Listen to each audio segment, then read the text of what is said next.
Hunting or Bust, The Journey Onward by Master Atlan, Chapter 18, The Not So Special Ops.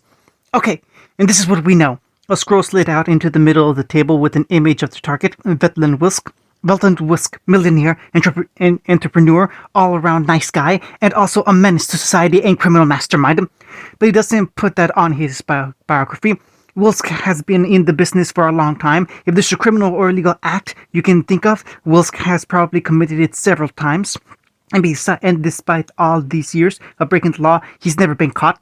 Pyrrha reached out and pressed another tab on the scroll, bringing up several stories about high-ranking criminals being arrested after having their illegal activity discovered by law enforcement around Remnant. She clicked on the picture to reveal several men and their mugshots.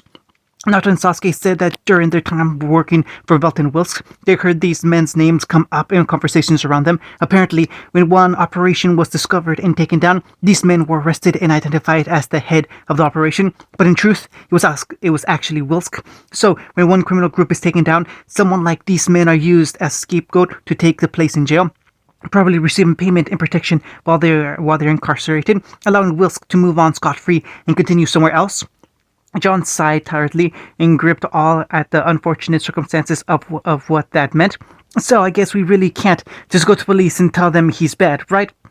Weiss gave the tall blonde a pointed look. This man is so well known that even if we walked up to my father and told him he was a crook, he wouldn't believe us. So no, we don't get the benefit of doubt on that. Pyrrha shook her head. Sorry, John. Figures. Yang crossed her arms. So, if you want to take this guy down, we have to get actual proof he's involved with this stuff and discredit him. That's right. Great, Yang said sarcastically before looking around. Any suggestions on how we do that? Catch him in the act, Ruby announced before looking around at all of them. We follow him, watch him steal some stuff, get it back on him, and wham, he's in the bag. Weiss shook her head. He's been stealing a massive amount of dust reserves from my family's facilities for a number of years now, and has never been caught.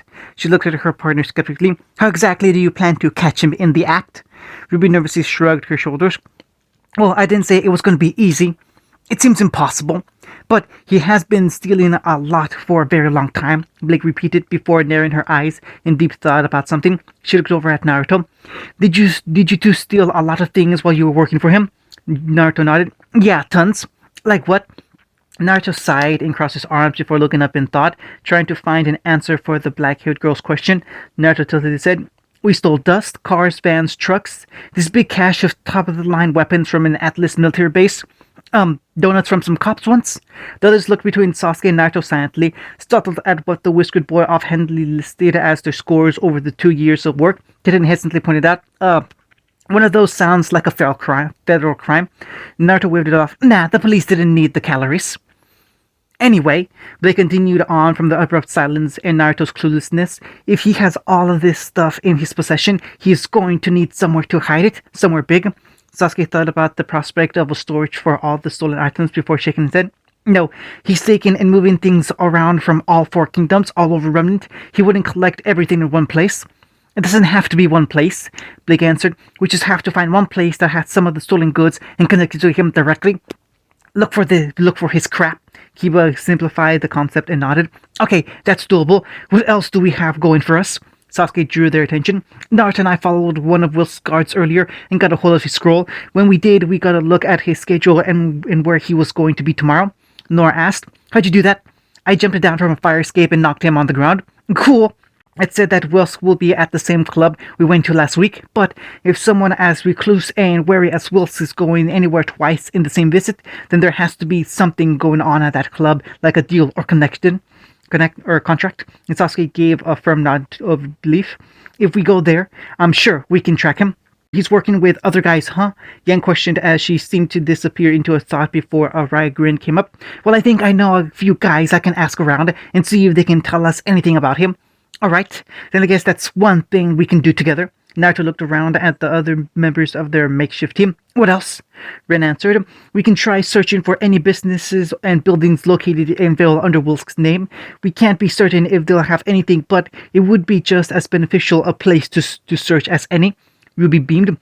So then it sounds like we're going on 3 jobs, looking for information, scouting out the other buildings, and waiting for the big baddie himself at the club. Since there are 12 of us and 3 jobs, I guess we should be in teams of 4. I volunteer for the scouting job. Blake answered first with a raise of her hand.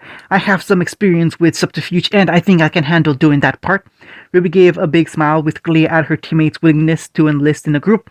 All right, Blake can take care of the subterfuge. Blake corrected. It's a subterfuge. Ruby tried again. Subterfuge. Subterfuge. Ruby bounced back. Blake can handle the subterfuge. She looked back and got an affirmating nod from the black-haired girl at her fixing of the word. Ren volunteered. I'll do it as well. I don't have much experience, but I can stay out of sight and be quiet. Well, no argument there. Cuba raised his hand. Count me in. Stealth ain't really my go-to plan, but if we need to track these guys and see where they've been, I can handle that. Not raised an eyebrow jokingly and smiled. You sure you ain't gonna get lost again like last time?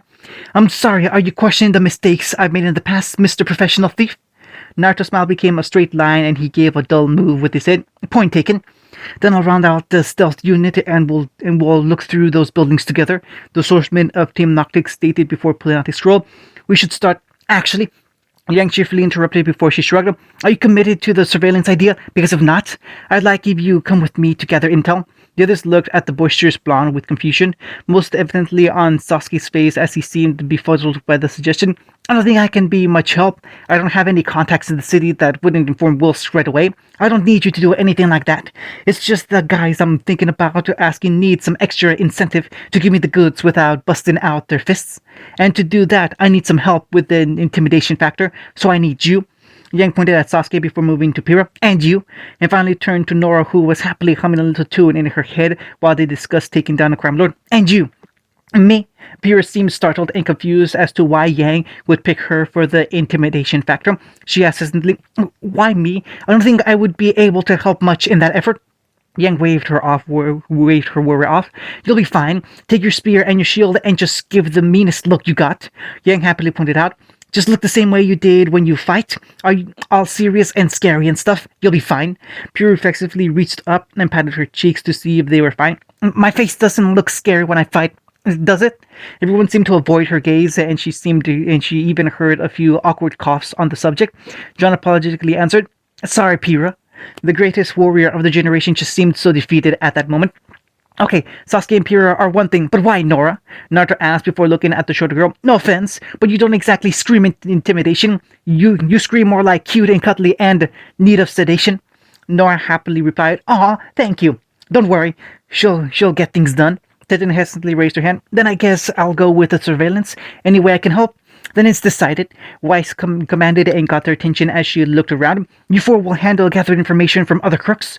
She looked across the table. And you four will stake out the buildings under Wilk's name, which means the last team that will wait for him at the club will be comprised of me. And Ruby immediately dashed around the table and brought Naruto and John in with her arms around their shoulders.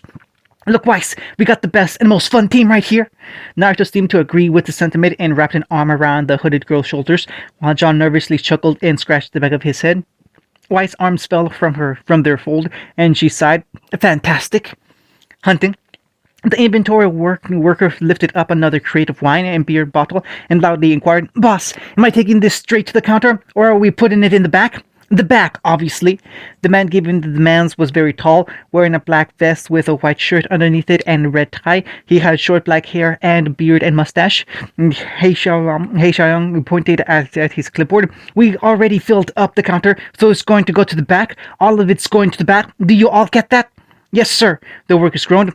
Then get going, he immediately demanded as his hired help carried the bottles into the club and left the tall man standing outside with the trucks. The large man sighed unknowingly and rubbed his head. Good help. It is basically non-existent at this point. I mean, why do I have to spell out every little thing these morons have to do? Well, maybe you're just hiring the wrong guys, Junior. Junior flinched and jerked back in shock at the sickeningly playful and sweet voice that came from behind him. He turned around and felt an enormous sense of dread start to fill the pit of his stomach again at seeing his least favorite person so soon.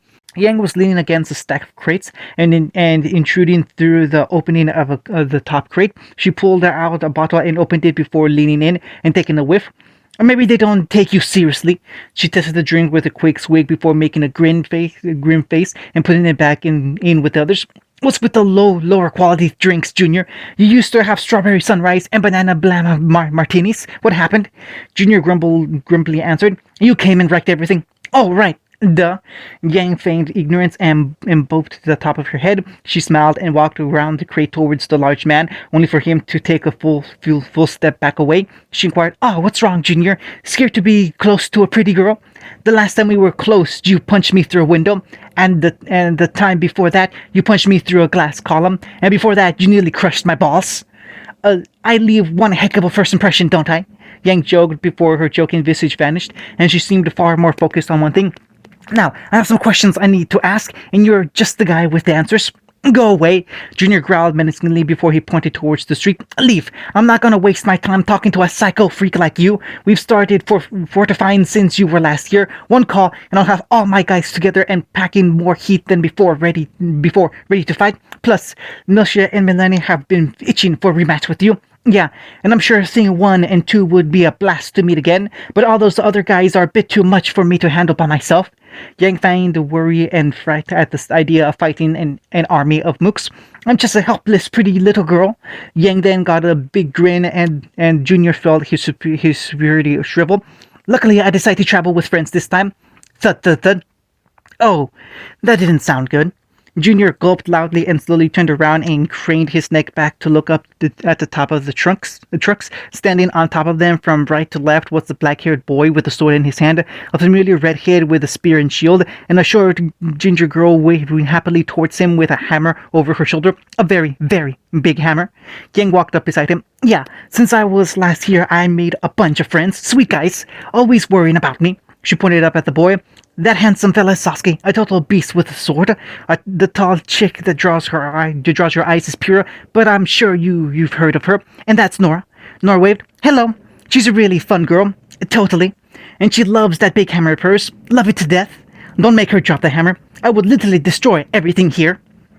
Junior struggled for a minute about the implications of starting a fight like this before he sighed and grumbled. "What do you want?" Yang patted his back and walked around him as her friends jumped down at the ground level. "Like I said, I need information." Junior walked over and lifted a crate to unload onto the higher platform. "I already told you before I didn't recognize the lady in that picture you showed me." Yang scoffed and waved the thought away. "Oh, please, I'm not so petty that I'd come back here with reinforcements just to beat a dead horse. But if I do find out you knew something and are lying to me, I'll destroy that horse. I'll make glue out of it so you can put the pieces of your club back together when I'm done." Yang placed her hands on her hip. "No, I'm more interested in a potential business buddy of yours, Fulton Wilsk." Junior looked at her in surprise before just letting out a long groan. "Geez, you really know how to pick 'em, don't you, Blondie?" Imperial leaned in towards Sasuke. "I think that means we're getting somewhere." Sasuke nodded. "Pretty solid guess." Junior hefted the crate and shook his head. "For one thing, and I can't believe I'm saying this to you, but you should avoid getting on that guy's bad side by any means. Too late." "Of course," Junior deadpanned. "Well, I don't know what to tell you. Guy's been doing this for a long time. He's simply pretty paranoid about who works for him and when. He doesn't like to leave much of a trail. What else can I tell you?" Yang started swaying her head. "Oh, I don't know, Junior. How about his methods, his habits, his hobbies, his location, his business, and any and all weaknesses you can think of? How's that?" Junior was silent before shaking his head. "There's no way I can tell you that. Besides the fact I'd be painting a target on my back by telling any secrets to people like you. I don't know anything about him as personal as that." "Well, what do you know, Junior?" Yang leaned against the crate and it started to shift with the applied weight. "Otherwise, we've been wasting our time, and if that's true, I won't quite appreciate that." "Well, I don't know what to tell you. Back when Daddy Dearest was still running the whole show, all he ever did was get weapons for Wilsk." Junior patted his own chest. "I try to stay away from getting tangled up with him. Once he gets you in his hands, it becomes particularly hard to wrinkle out." Sasuke could attest to that, but instead of saying anything in response to that, he noted something the club owner said previously. "Your father did business with him? Where? In the city?" Junior was quiet and thought for a minute before nodding. "Yeah, it was some old building up the street a few years back. He used to do some business out of there, but the city had it demolished and built something else in its place. That's pretty much all I know." Yang didn't seem content with this lack of useful information, but Sasuke just nodded. "All right, thanks for your time." He looked at the blonde and motioned back to the main street. "I think we should move on." "Move on? But you didn't give us anything." He gave us something. That's better than nothing we started with, Sasuke responded to Nora's question before looking at Yang. If he hasn't told us anything yet, then I'm inclined to believe he doesn't know anything. We should head to your next contact. Yang seemed conflicted before sighing and shrugging her shoulders. Whatever. You're off the hook today, Junior, but if I ever need some help asking around, I'll come a call it. Junior exasperated. Don't get yourself killed. God forbid you take the weight off my shoulders. Yang giggled. Aw, Junior, you kidder. We all know I'll be sticking around for a very long time. Whoopee. The team from Beacon walked off and were on their way to the next location. Pure spoke to Yang with slight surprise. Considering the criminal status you allude to, you were quite lax confronting him so mischievously. Who, Junior? Nah, he's just a big fluffy kitty I beat up a while back. He knows better. Sasuke hesitated, afraid to hear the answer, but his curiosity was overwhelming. What exactly did you do to his boss the last time you met? Yang smirked. Enough that he wouldn't forget. Hunting. Blake was positioned 2 streets over from a building she had been staking out for the last hour. The place she was looking from was, in her opinion, adequate for getting the job done. There were numerous places and areas on the roof of the building she could hide behind to avoid the surveillance and cameras of buildings of Wilkes buildings. Unfortunately, to avoid any detection and staying this far away, a good portion of the view was obstructed by surrounding buildings. Luckily, she still had a view of the front where Wilkes' limo had parked, and she could see through the windows and watch him move. Plus, she had really, really good vision. Ding! Blake was pulled out of her focused mindset when she felt her scroll start to vibrate from the call she received. She pulled it out and saw Tenten's standard profile flashing on the screen. She opened it up and answered, Tenten, what is it? Did you see something? Is something wrong? Yeah, I really don't know what I'm doing. Blake was silent. She closed her eyes for a moment before feeling the need to ask, What? Remember what I said about not being all that good at being sneaky? Turns out I totally suck at it. I have no idea what I'm doing. Blake could do nothing but shake her head exasperately. Amateurs. Well, it was a bit too much to expect many others her age to have received infiltration and surveillance training like she did, but didn't most normal kids grow up wanting to play as a spy at least once in their lives? She had thought all those tiptoeing and hiding around corners lessons should have sunken in. She asked, What have you been doing so far? Nothing useful, staying quiet, looking around corners. I don't want to make too much noise, so I've been sneaking from place to place and being very quiet. Oh wow, she was actually right.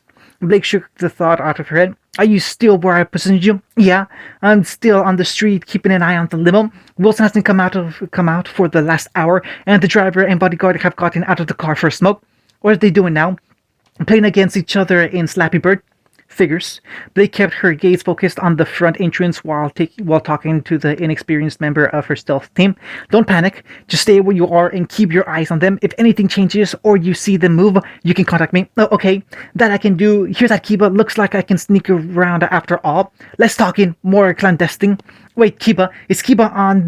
Is this a conference call? Yeah, I want to see how he was doing on his job. You understand it's a bad idea to be having a conference call during a stakeout, right? Well, then we won't make it loud. How are you two doing? Watching 2 guys fail to play an app properly? And greatly reconsidering the effectiveness of this operation? Well, that sounds dandy. I've been sniffing around all over downtown and the business district of Vale, and despite nearly gagging from the very smells around the place, I've been getting some traces of our guy at the spots we isolated, but they all have the same things toning on.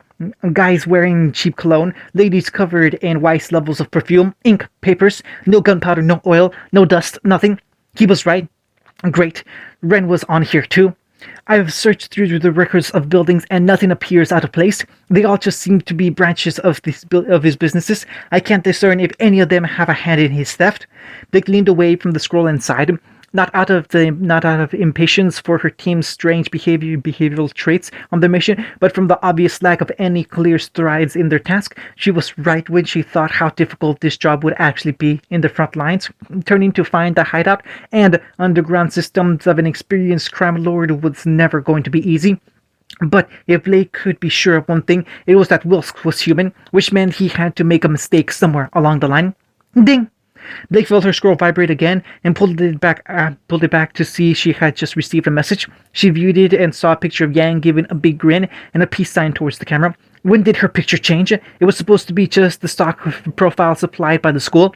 Oh, never mind. Yang was her partner. She instantly figured out that the blonde probably took her scroll without her knowing, took a picture of herself, and set it up for default. Man, when she wanted to do something, nothing got in the way. Blake pulled the message out and read what her partner had texted her.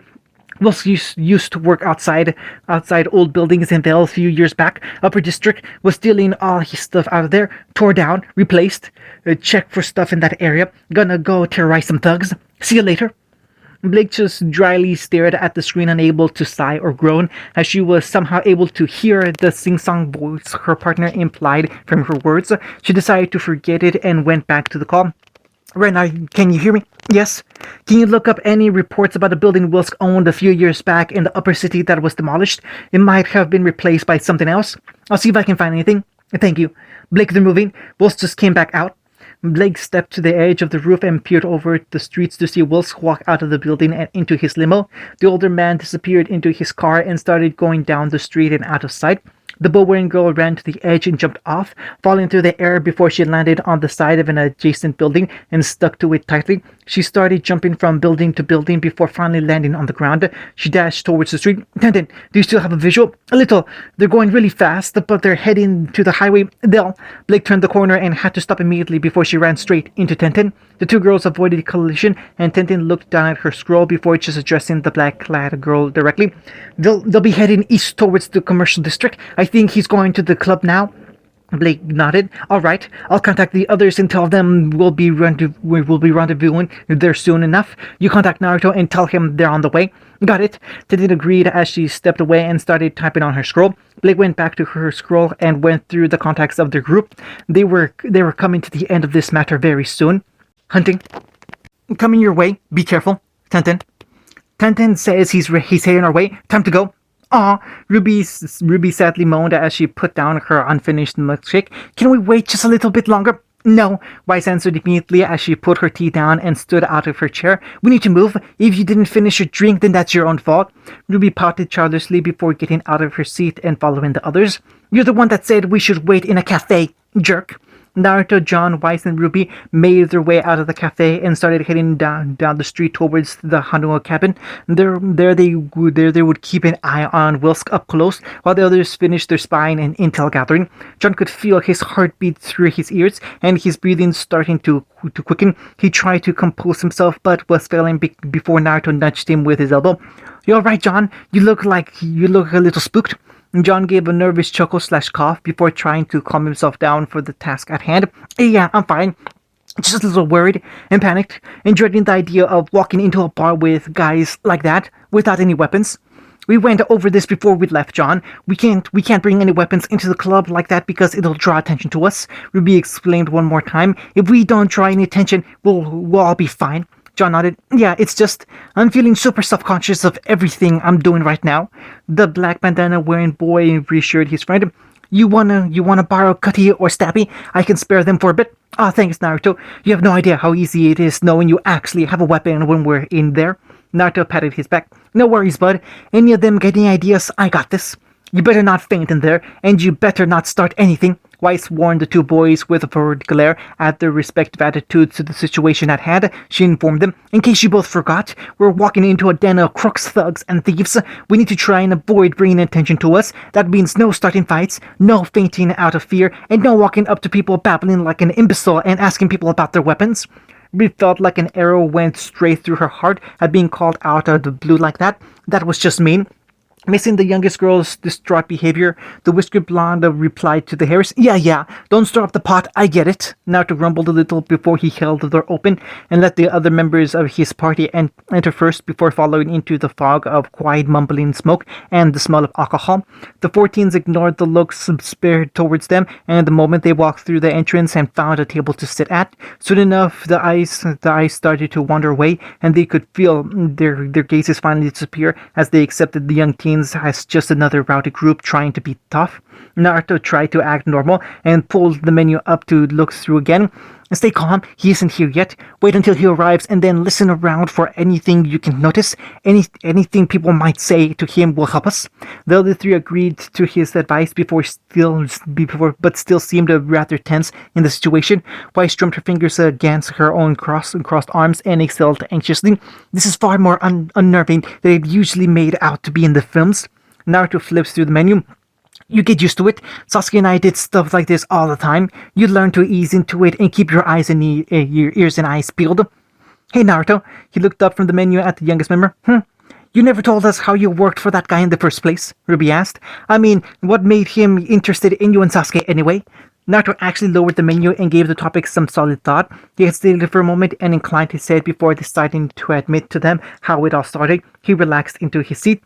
You know those Atlesian Knight things Atlas supplies as part of a personal security measure or whatever? The Atlesian Knights, of course. My family purchased them in bulk to guard our most important shipments.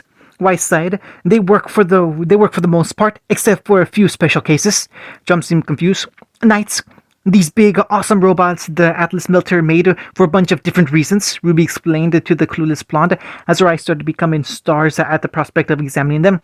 They have fully automatic turrets in the arms and retractable titanium blades in their hands, and they're coordinated and durable and so cool.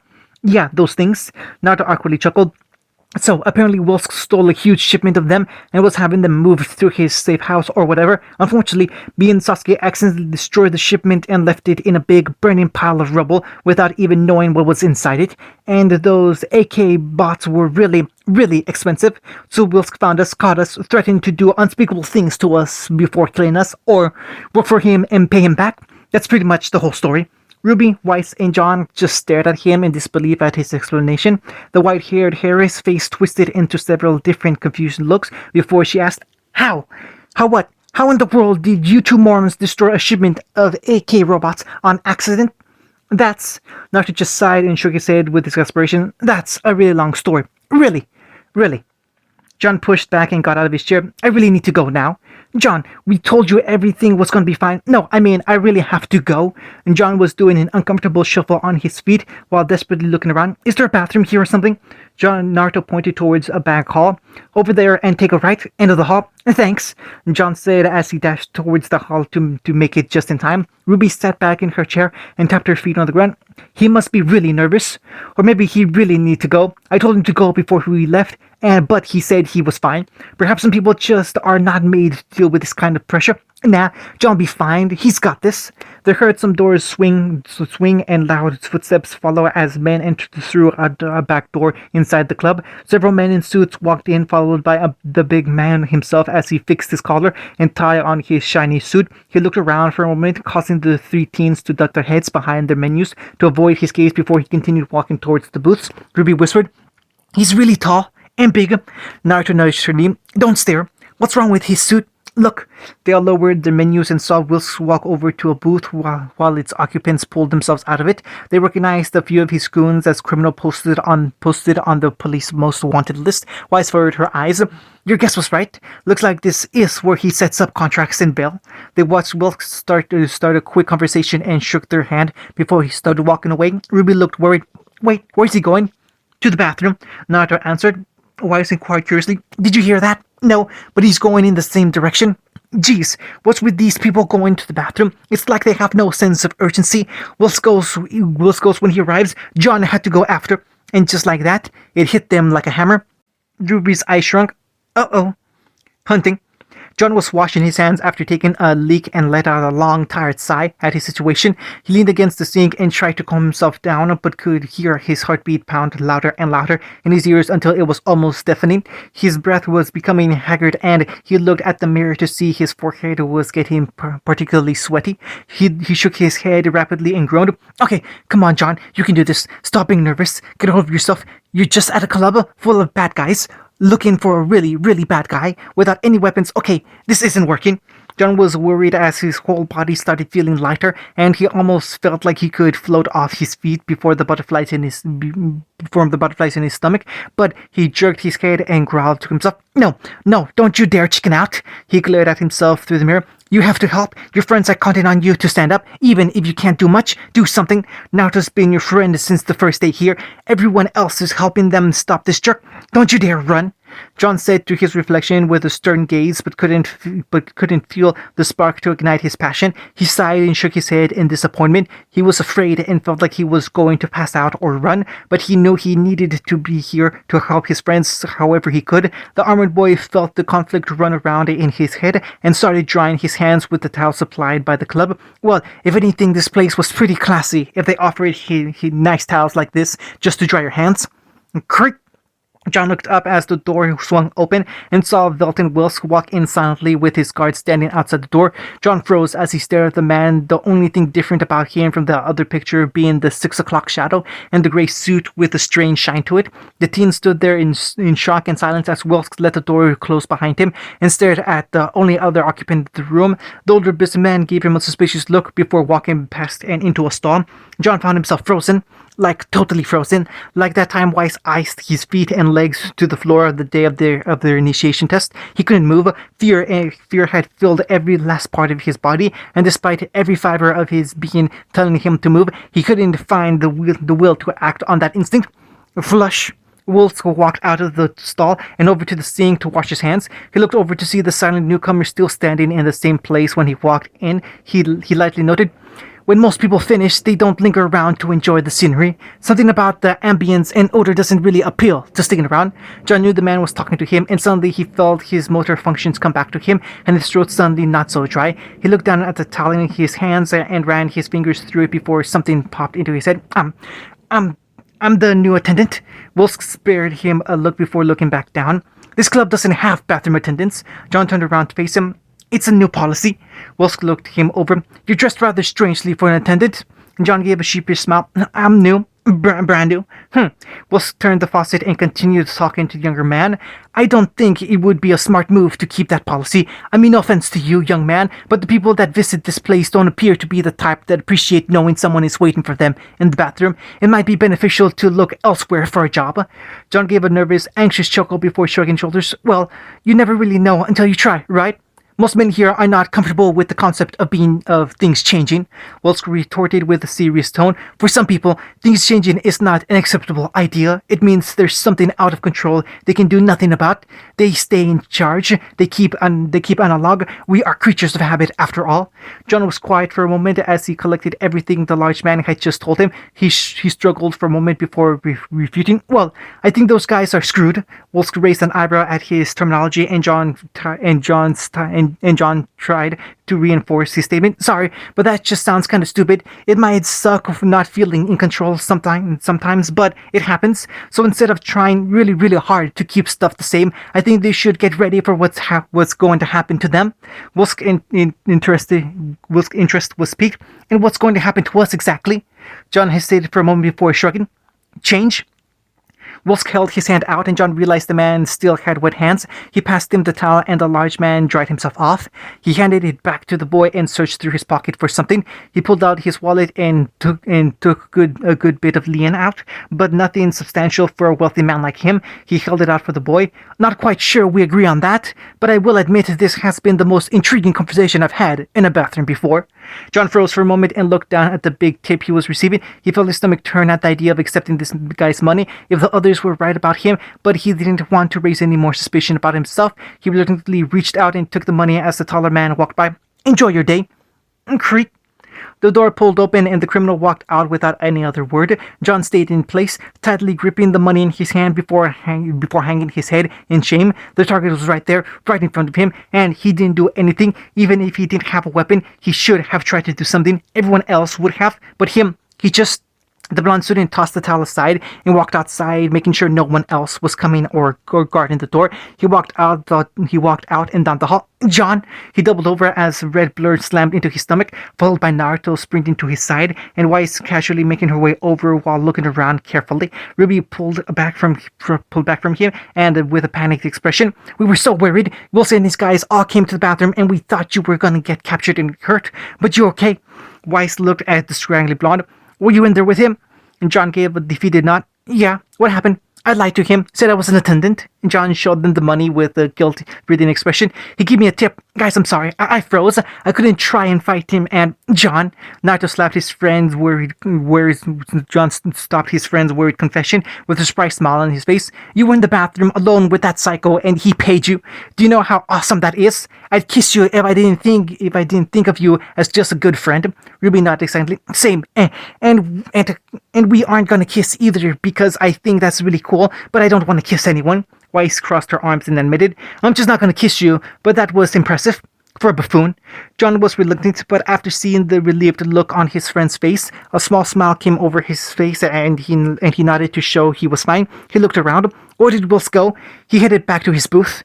We ducked in the closest, waiting for them to pass because we wanted to make sure they didn't do anything to hurt you. And since you're fine, Naruto motioned back down the hall. Come on. The 14 snuck up to the corner of the hall and peeked back into the lobby to see Wilson and his men standing outside the booth and motioning for the occupant to lead the way. They watched as the man made their way around the lobby and started heading down the hall on the opposite end of the room. They followed after them through the employee door into the back and avoiding drawing attention from the workers and staff. Naruto led the team around a group of dancers hurrying to their changing room for the show and spotted the criminals heading out the back exit. They actually peeked outside and spotted Wilson and his associate walking over to a car in the parking lot. They quietly crept out and hid behind a dumpster with their target inside. There they are. Wills gave a polite nod as he followed the other man to his car. I'm glad you could take time out of your schedule to meet us here today. I'm very grateful. Yeah, don't mention it. The other man quietly replied, a bit of unease lacing his voice before they arrived at the trunk of the car. He popped it open and pulled out a large manila envelope before handing it to the man. Here, this is all the info on the package and a cash cut by the partners for its transport. Wolsk didn't say anything as he accepted the envelope and started looking through its contents. Click! The students looked down to see Weiss had pulled out her scroll and was taking pictures of the scene. Naruto asked, What are you doing? Taking pictures? Evidence? Weiss answered while still observing the scene. This is the perfect evidence we need to show he's shady dealings. I'm not just going to sit here watching them do it when I can have photographic proof. That's a really good idea. Ruby fumbled for her scroll. You guys do it too. Naruto and John pulled out their devices and all 14 teens started taking pictures of the scene. Wills closed the envelope and nodded. Everything seems in order. We can have your package moved into Mistro's capital by the end of the month. He reached out and shook his head. Thank you for trusting me with your business. The other man returned the shake. Thank you for the discretion and your trust. The older man was led back to his own limo and placed the file inside for safekeeping. They finished and Wills motioned for them to return back through the exit. Naruto saw them coming and opened the door. Oh crap, we got to go back. Ruby and John agreed and ran through the doorway as Weiss stayed crouched behind the corner and continued taking pictures. Naruto entered and held the door open as he loudly whispered to the stubborn hairs, Weiss, hurry up! Almost done. Weiss took the last pictures of the men and pocketed her scroll. Go! Naruto ran back down the hall and Weiss quickly followed behind. They ran a corner and saw Ruby and John waiting for them anxiously. Naruto ran across the intersection of halls and Weiss nearly crossed it, but a huge amount of dancers in scantily clad red dresses started shuffling in front of her and cutting off her escape route. Weiss tried to find a way through, but couldn't. Weiss! I'm fine, the white-haired girl said uncomfortably. Just go ahead. But, go, you dunces. Come on, Ruby. She'll be okay. But, hang on, Snow Angel. Weiss shook her head and looked back as she heard footsteps following not far behind. She clicked her teeth before seeing a door beside her on the wall and deciding that was the best place to duck into. She opened it up and quickly closed it behind her before leaning against it to listen to the other side. She listened as the footsteps grew louder and closer to her before finally passing as the hallway became silent. She waited a few moments before leaning back against the door and letting out a long sigh of relief. She relaxed and opened her eyes to see she was standing in a decently sized room with carpet and a desk with mirrors. There were dresses and clothes and makeup and shoes covering the whole room. It kind of reminded Weiss of her room back at her old home, except her room was far more organized while this place was a sty. She walked over to the desk and looked at the picture that surrounded the edges of the mirror, all of a beautiful woman with bright blonde hair. Oh, this was the dressing room of the mediocre performers from last week. What was her name? Then you can tell them to kiss my ass. I don't care what they think. A crude woman yelled down the hall as the dressing room door opened up, and Blanche came walking in wearing a shirt revealing her midriff and short shorts with an angry scowl. She rubbed her stomach before she stopped in place and glared at the girl standing by her chair.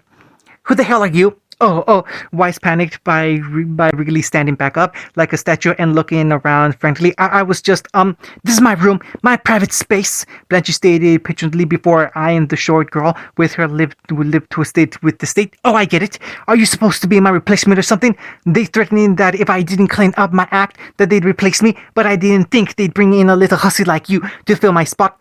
Huss! Weiss took a calming breath before she lost her cool to the insult and tried to defuse the situation. Look, I'm not your replacement. No one invited me. No one told me to come here. Then you're just some weirdo that broke in here. Blanche was making the situation worse as she started walking up to the younger woman to intimidate her. I guess I should just call security now and have you kicked out. No, please. That would be very bad. Well, it seems like the best situation right now. Listen, Weiss finally explained as she could feel the tension rising from the woman. I have a very good reason to be here. Blanche crossed her arms and waited for an answer. What to do? What would Ruby do in a situation like this? Probably babble and cause a scene. What about Blake? And trick her and run away? What would Yang do?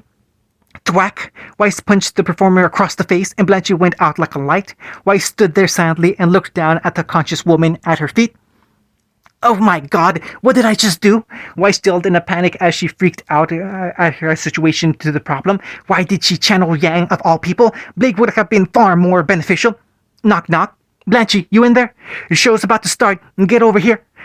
Weiss heard a male voice say from the other side of the door and looked down at the unconscious woman sprawled out on the ground. She panicked and started looking around the room for somewhere to hide her under until she woke up. She spotted a changing screen off to the side and grabbed the woman's feet before dragging her aside and out of sight. Once that was done, she looked up at an air vent she could possibly. The door clicked and spun open as a thin man with purple hair and a short mohawk walked in. He grumbled, I swear, if you keep acting like this, I'm gonna... He froze when he saw the unfamiliar girl standing in the middle of the room. He looked around and didn't spot the performer he was expecting. He eyed the girl in front of him before asking, Who are you? Weiss pointed at herself. Me? I'm Winter. Okay, Winter, where's Blanche? I heard she just got in. Oh, the ivory-haired girl was drawing a blank. Had to step out. Something urgent. The man clicked his tongue. That damn girl. I'm gonna give me an aneurysm. He sighed before looking back at the shorter girl and raising an eyebrow. And she sent you? Yes, just to drop off the message. Weiss fixed her head and moved towards the door. Now, you'll excuse me. Hold it.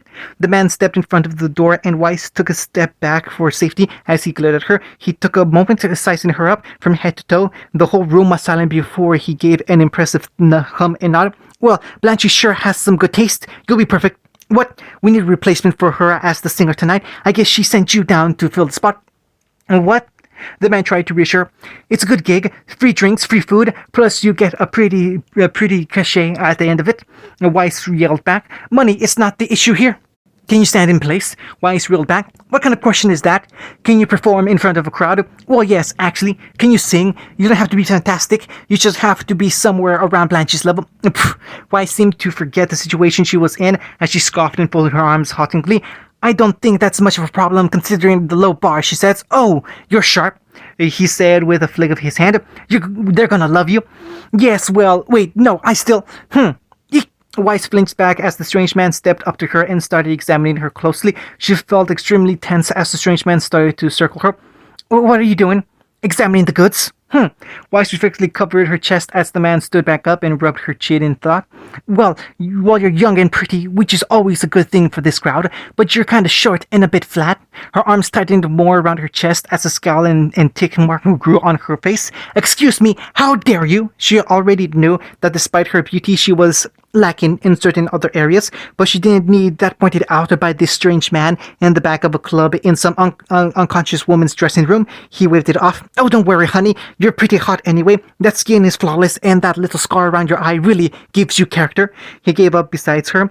Plus, you really show off those fine legs and booty of yours. He eagerly complimented as he gave her a quick slap on the bottom. Eep! Weiss let out an unceremonious yelp at the light spanking before she stumbled forward and covered her chest and butt with her hands. She glared at the man consciously. That's sexual harassment. Girly, no offense, but you're not my type. He looked her over before humming.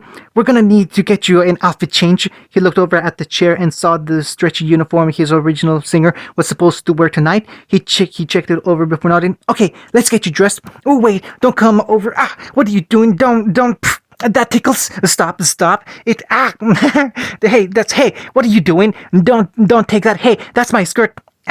Weiss yelled out as her clothes were thrown to the side in a pile. He stepped back proudly and dusted off his hands before nodding. Oh, you look perfect. I look like a hooker. Weiss exclaimed, a furious scowl on her face, even as it turned dark red from a mix of anger and embarrassment. She was fighting every urge in her body to slap this man through a wall, as her arms were preoccupied with covering her chest and struggling to pull down the minuscule bit of fabric that covered her thighs. She was forced into a white and silver one-piece outfit that only covered her body without sleeves or legs to cover her limbs, and a micro skirt that barely went down below her hips. She looked back and saw the uncomfortable bumps pressing against her back were two tiny plastic feather wings that looked like an angel's pair. The man scoffed and shook his head. Nah, we call it the street performer's look. I call it looking like a whore, Weiss replied indignantly as she thanked God no one she knew could see her right now. If they caught a glimpse of her wearing this, even for a moment, she would not be against the idea of clawing out their eyes to preserve her dignity. Well, I think you look beautiful, the thin man complimented before he looked at his watch. Oh, showtime, Weiss stuttered as she shook her head. No, I'm not. Have you ever heard of Bad Angel before? Of course, it's a classic, but no but, except your perfect little one to show the audience. He turned her around and started pushing her through the door. Girls, meet our new singer for the night. No, I'm not. Hunting. Blake and her spy team hid their weapons behind some trash cans around the corner from the bar before making their way to the rendezvous. Tenten sped up a little to walk alongside the bow-wearing girl and quickly asked, do you think we got the right place? Blake was quiet, not cementing a lot of confidence for Tenten's question before she gave a small shake of uncertainty. I'm not sure, but if there's anywhere in the city I believe he would be able to do this, it's here. Kiba added into the conversation. Then that's it. We'll meet with everyone else and go with our guts. Blake gave the boy a skeptical look as Ren came up from behind. Are you sure we want to support this plan on a gut feeling? Kiba grunted. Meh. Best thing we've got going on right now. We'll meet with the others and... Ren! Nora came flying in like a missile and Ren caught her shoulders just before she impacted, making them both skid back a few feet from the force before Nora landed on her feet, bouncing with excitement. Hey Ren, how did you guys do today? We threatened people all day long with my hammer. It was so much fun. Hey Nora, Ren said back as he dusted himself off and smiled in relief to see his friend was okay after her little venture through the seedy underbelly of Belle, and apparently really enjoyed the trip as well. He looked down at the shorter girl. Our group looked through all the buildings in the city map, but found nothing. I hope you all discovered some information. Tons, Nora replied before pumping her fist. We got so much that we can put Wilson behind bars for the rest of his life. And the others stared at the shorter girl in shock as they reeled back from what she just said. They looked between each other. Really? No, she's kidding, Pyrrha said as she, Yang, and Sasuke walked over from the opposite side of the street. We didn't get enough evidence like that, but we did get information from a number of different sources. And they all said the same thing after a little arm twisting, the blonde boxer explained with a grin after spending an entire day showing criminals who was in charge when she was around. She looked between all of her friends. A bunch of criminals spotted big name guys going to the upper district with wills to do business. We wanted to get more out of them, but when we twisted and heard some cracking, we decided to stop there. Pyrrha said accusingly while reprimanding the blonde. We had to pull you away before you twisted their arms out of their sockets. Yang groaned. You're overreacting. Pyrrha rubbed the bridge of her nose as Sasuke stepped forward and looked around. He noted, where's Naruto's team? Weren't they supposed to meet us out here? The others looked around and realized that the last 4 members of the group were still absent. They waited a little longer and saw no signs of their friends coming anywhere in sight. Nora stated, maybe they got hung up. Wait, what? It's not exactly like they were preoccupied with anything before this. They might still be inside. Why would they risk staying in there when? The door swung open and Ruby busted through straight into her sister's side. Before anyone could ask her what she was doing, she wrapped her arms around Yang and pulled her inside. We need help. The others followed behind the panicked girl's frantic scurrying as her sister stumbled to keep up with the pull on her arms. She tried to stop the panic. Ruby, what's wrong? What happened? It's Weiss, Ruby said as she rushed into the club, bringing her and the rest of the gang inside to meet John and Naruto standing by the door with concern on their face. Ruby nearly shrieked out, "We lost her!"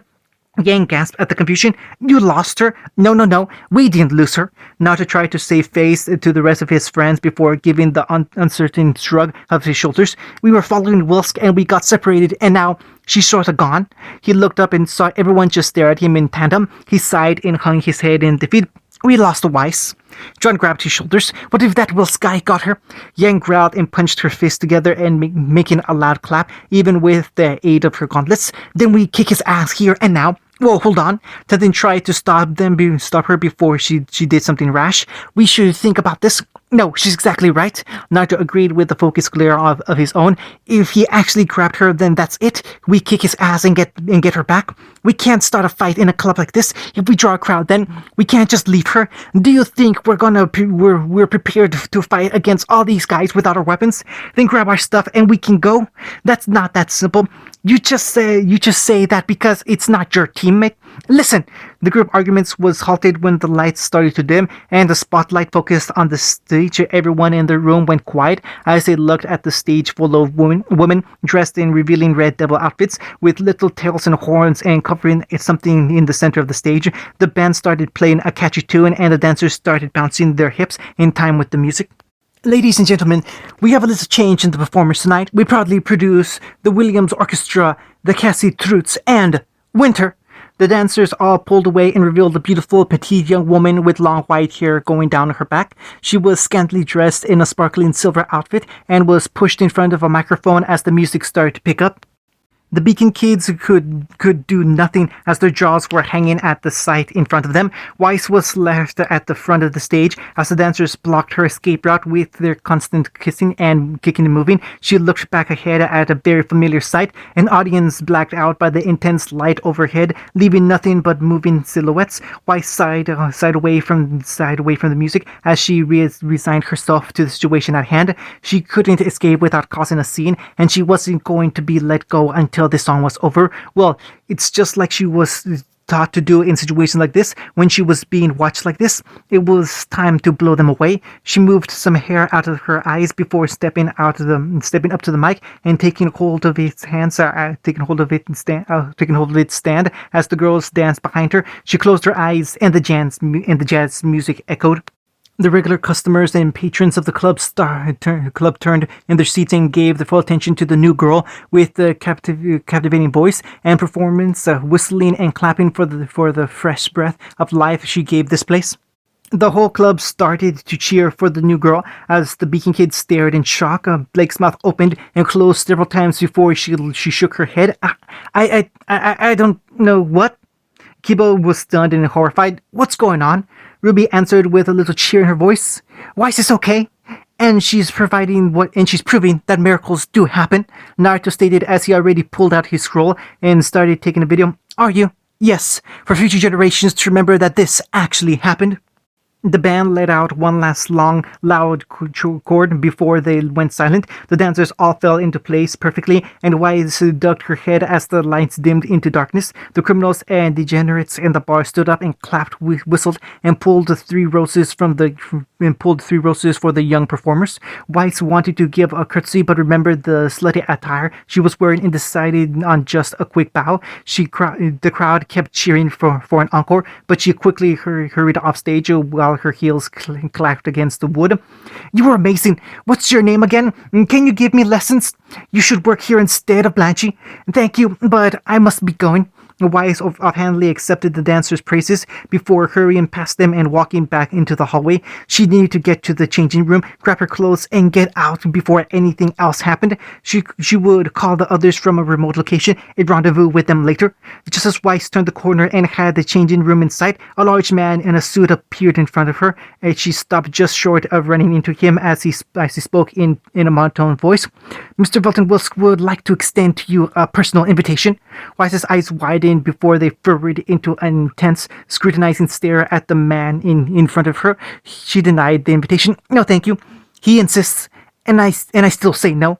Weiss turned around. I don't care who it is. I'm not interested in. Weiss stopped again when she was cut off by another large man standing behind her, but he was wearing a very different suit to the hired man. She looked up and saw the older man looking down at her with a flat gaze before a small smile came over his face. Please, I insist. I would be honored if you would join me for a trip tonight. Weiss stared nervously up at Wilsk and struggled not to gulp as her shoulders buckled up and she shuttled to glare at him, but she noticed more of his men fill into the cramped corridor and realized this wasn't an invitation. He was just being polite about snatching her up. Hunting. Ruby peeked her head in through the hinged door and saw no one in sight. She quickly snuck in with Naruto following up behind her, looking around carefully and making sure they were as inconspicuous as possible. They walked quickly down the hallway and Ruby whispered loud enough that only Naruto could hear her. We find Weiss, we get her out of here, and then we can all meet back at the cafe to talk. Don't mention what just happened to, okay? Weiss probably won't be in the mood for any jokes right now. Naruto sternly nodded. Got it. He waited a moment before tapping her shoulders. You still want a copy of the video, right? Yes, please. Ruby stopped in the hallway and looked around for any signs of her partner. After waiting a moment, Ruby got impatient and started whispering, Weiss, where is she? Naruto looked around before he heard a pair of heels clap against the ground behind him and looked back to see one of the dancers walk into the changing room. He caught up with her. Hey, excuse me, we're friends of that girl that was singing here earlier. She told us to meet her back here, but we can't find her. Do you know where she went? Winter? The dancer gave an unsure shrug. Don't know. We tried talking to her, but she was just in a hurry to go. She was heading to Blanche's dressing room and probably left after she changed. Thanks. The dancer thanks. Naruto nodded, and he and Ruby started making their way down the hall towards the changing room. Naruto walked up to the door and knocked. Weiss, you in there? Come on, we got to meet up with others so we can... The door swung open, and Naruto was bombarded with Weiss's jacket, undershirt, skirt, scroll, and boots. Blanche came up to the doorway with the bruised cheek and yelled with fury in her eyes. Go take that horse clothes and burn them in an alley. I swear if I see that bitch's face one more time, I'm gonna poke out her eyes. Slam. Naruto looked down at the items he was carrying and then looked aside to see the worry on Ruby's face. He looked back down at Weiss's clothes before telling the girl, Go grab Kiba, bring him here. Ruby gave a quick nod and dashed through the door in a trail of petals before quickly returning with Kiba following after. The brown-haired boy came up to his partner, looking between him and the diminutive redhead before asking, What's wrong? Weiss is gone again. For real this time. Naruto held her close up to him. Think you can track her?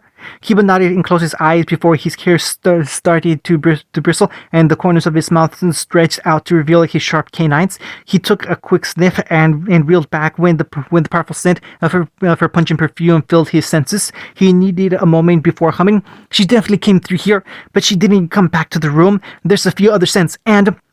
Kiba's eyes shot open before they narrowed again. Wilsk took her. What? Kiba ignored Ruby's cry and kept following his nose, pushing past Naruto and heading into the back door and the parking lot outside. The bandana-wearing blonde and the hooded girl followed him outside as Kiba kept sniffing the air and trying to find a trail. A ton of odors from around the street were meshing together and making it difficult for him to concentrate. Luckily, like he noticed during the initiation test, Weiss seemed to coat her whole body in this terrible stuff. He nodded to his friends. I can follow them. He sniffed the air once more before realization struck and he smirked. And I bet I know where they're going. Ruby looked up at Naruto for confirmation, already deciding what she wanted to do, but needed support to make it happen. What are we doing? The obvious, Naruto stated. We're going to war. End of chapter 18.